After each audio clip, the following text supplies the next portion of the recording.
Hi guys, welcome back to my channel. If this is your first time stopping by, be sure to hit the subscribe button and the notification bell for updates and new content. The couch.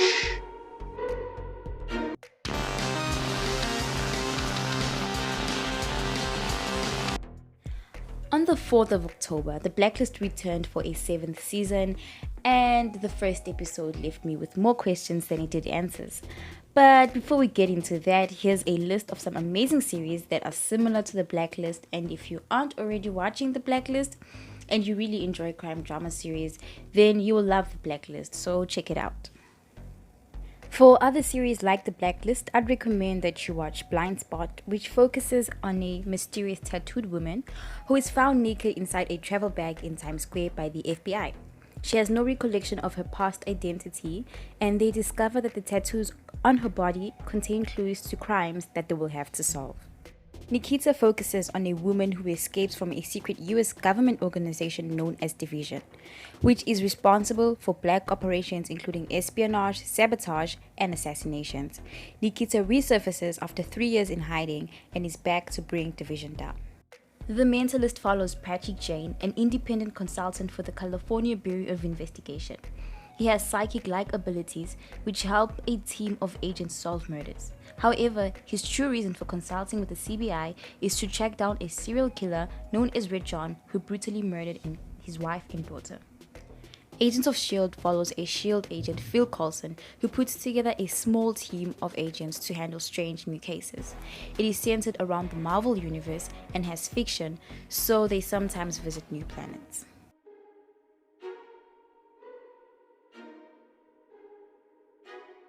In the first episode of Season 7, we finally see Katerina Rostova, a Russian spy agent who we all thought was dead, who also happens to be Elizabeth's mom and Reddington's childhood friend.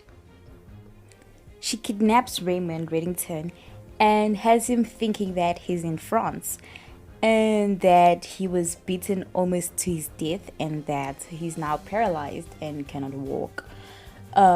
She's doing all of this just so that she can get information out of Reddington. Now, the big question is, what is it that she wants to know from Reddington? The FBI team manages to find the place where Reddington is being kept, but at this point, it was already too late. However, they did find the people who were hired by Katerina and they bring them in for questioning.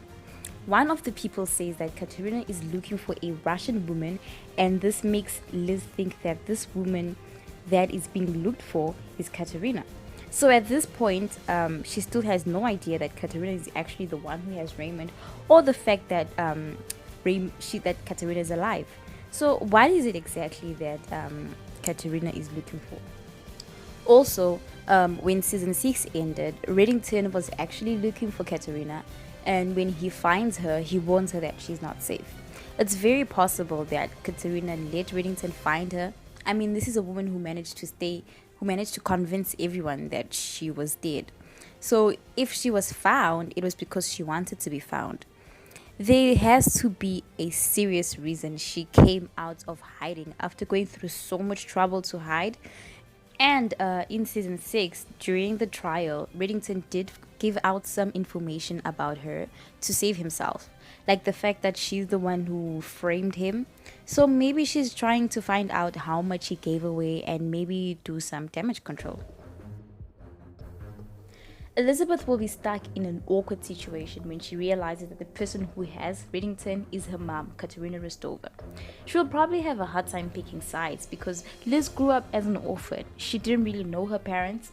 She just had a blurry picture of her and her mom, which she described as an aura that surrounds her for better or for worse, which is pretty deep. So she has this longing to know her mom and have a family. And when she met Reddington, she grew close to him because he did all these things for her. I mean, he's killed for her, he's lied for her. And then on top of that, she finds out that he's her father. And this was before the time that she found out that he was actually just an imposter. So now she's finally starting to feel some sort of belonging. But deep down, she still wants to know who her mom was. So it is going to be a tough decision for her to make, whether she rescues Reddington, her father, who's also not really her father, or she arrests her mom, who she's wanted to know all her life. I think she might pick Katerina because, first of all, Reddington is not even her father. Yes, she cares about him, but is that enough? I think she only grew close to him because at the time he was the only thing she had that was close to family. And when she gets to know her mom, she will want to know her and want to have her in her life. So, but at the same time, it's highly likely that she could still choose Reddington over Katerina Rostova because we don't really know what she wants or why she has Reddington and who she really is and what she's actually been doing all these years while she was in hiding. This whole situation is complicated because, on top of everything, Liz is an FBI agent and finding Reddington is her job. But I guess we'll see what happens as time goes on. Anyways, thank you so much for watching. Please like and subscribe for more and hit the notification bell so that you can stay up to date. Bye.